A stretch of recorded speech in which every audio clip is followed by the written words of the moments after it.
Streets, where we find eNCA's Silindelo Masikane, who is outside the Johannesburg Central police station, or making her way there with a group of protesters who are going there. Silindelo, why are protesters headed for the Johannesburg Central police station? What's happening there? Well, Tulas, we actually have arrived at the Johannesburg Central police station, and this is where a number of the students from Wits University, of course, have marched from their campus, and here they were joined by a number of organizations, civil society organizations as well as unions who have come to support this particular protest, saying that once again it is students who are taking leadership, who are showing society what the power of protesting means and what it can do for our country. Once again, they're saying they're taking lessons from the Fees Must Fall movement, and that once again students are having to take to the streets in order to air their concerns around the issues of financial exclusion, as well as students who aren't able to register because of student debt. And what we saw here at the Joburg Central Police Station was some of the academics coming to lay charges along with the students against the police brutality, should we say, that we saw yesterday. They came to lay those charges against the police. We also know, Tulas, we have been informed by a number of attorneys who in fact are making their way to the Ntumba household where I was this morning.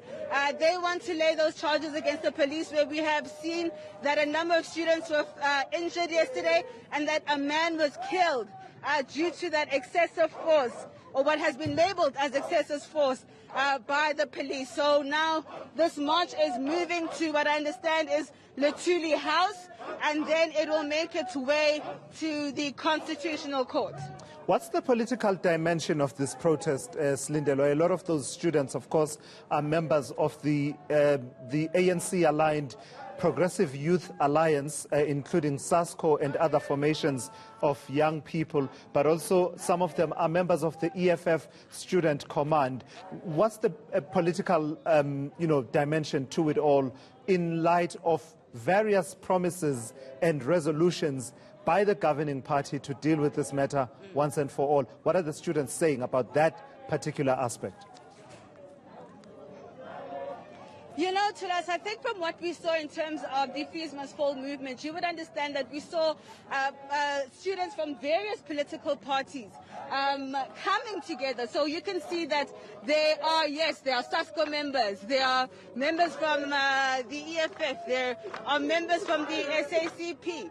So we're once again seeing students coming together on issues that they're all facing, because the issue of financial exclusion, the issue of the high tertiary fees, the issue of calling for decolonized fee-free higher education is something that they all united on. So it doesn't really matter, I think, in terms of their political affiliation. As you can see behind me, they are more interested in the goal of asking government and those in power when exactly they plan on instituting the resolutions that they themselves have made, especially the ANC-led government, which is a resolution that's been, it's an age-old one. It's not just from 6 years ago.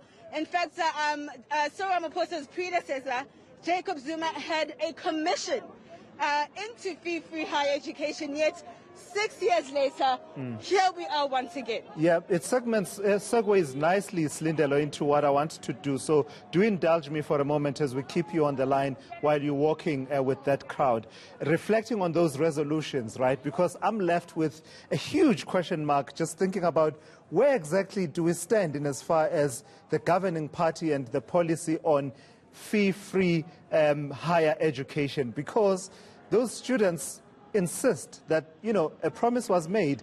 There was a promissory note that was signed. They're there to cash this check. So indulge me for a moment, Silindelo. In 2012, after its conference, the ANC coming out on higher education, their resolution is quite clear and very concise. It says, therefore resolves that the policy for free higher education to all undergraduate level students will be finalized for adoption before the end of 2013. It doesn't get clearer than that, right? That's 2012. Fast forward to 2017 in Nasrec. The wording gets complicated. It says, in line with the resolutions of the ANC 52nd and 53rd National Conferences, the ANC government accelerates the implementation of a new financial support model to ensure that academically capable, poor, working class and middle strata students are supported to access higher education and receive fully subsidized free higher education and training by 2018, subject to availability of funds. So you do find the word free higher education in both resolutions. There's a bit of qualification in 2017, whereas in, in 2012 into 2013, it was unqualified, and it said for all undergraduate level students there. So, yeah, that's the political context to it all. So just tell me, Silindelo, are political party leaders, including leaders from the ANC, part of that particular process, or are they at a separate gathering and a separate process that's linked to these student protests? At this stage, Tulas, the only leadership that I've seen in terms of the ANC, or should I say member of the ANC, is somebody from the MKMVA, and that is Carl Niehaus. I know my colleague Nkosazana Dambuza did do an interview with him. We also understand that the Secretary General of the ANC was expected to be here. I just want to move a little bit closer to us because I can see there is an address that's being made. However, we have not seen Ace Mahushula as yet. I just want to put in my mic so we can have a listen. Amanda! Amanda! Solomon! Solomon! So a short address there by one of these student leaders. I'm just going to try grab him for an interview as we continue marching. So I just want you to brief our viewers in terms of where we're going next. I do understand that we are expected to go to the Tuli House, Tulas, where these students said that they want to hand over a memorandum of demands to officials at the Tuli House. We're not sure if that is where we can expect the Secretary General, because the rumors was that he is coming. However, at this stage, we have not seen him. This morning, we did see Police Minister Bheki Cele at the home of Mthokozisi Ntumba, and that is the man who tragically lost his life yesterday due to the clashes. And when the police minister was questioned around why the police continue to act in this manner where they are using excessive force, all he said was somebody just basically took matters into their own hands and acted wildly, you know. A very strange explanation in terms of what took place. We know that investigations are underway with the Independent Police Investigative Directorate, but what we are seeing today to us is that a family in Kempton Park has lost a father, has lost a husband, has lost a breadwinner, and we still don't know whether these police officers have been suspended.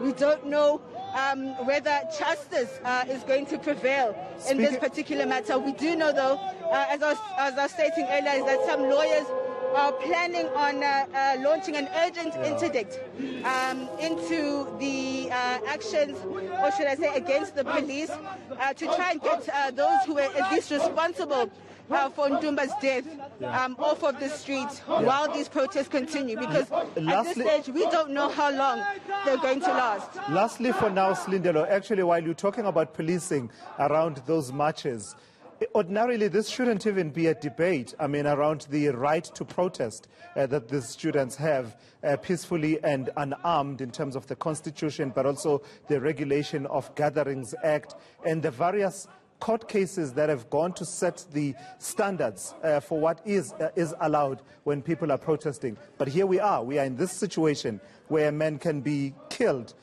who's not even part of a protest, and actually die and caught in the crossfire with police. What is the situation in as far as policing of this march today?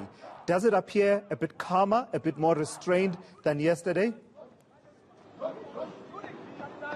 I would certainly say so. I mean, I right now, as the march is making its way to Luthuli House as well as the Constitutional Court, I don't see them being accompanied by police officers unless they're in unmarked vehicles, perhaps. But it does seem as though these students are being allowed to exercise that right to protest, to us. At this stage, there have not been any clashes in terms of the students as well as the police, but at this stage, it's been peaceful for the most part.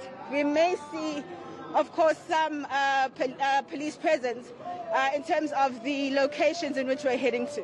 All right, thank you for that. eNCA's Silindelo Masikane will continue to monitor her feed and basically will bring it to you as soon as they do arrive at Luthuli House. Really,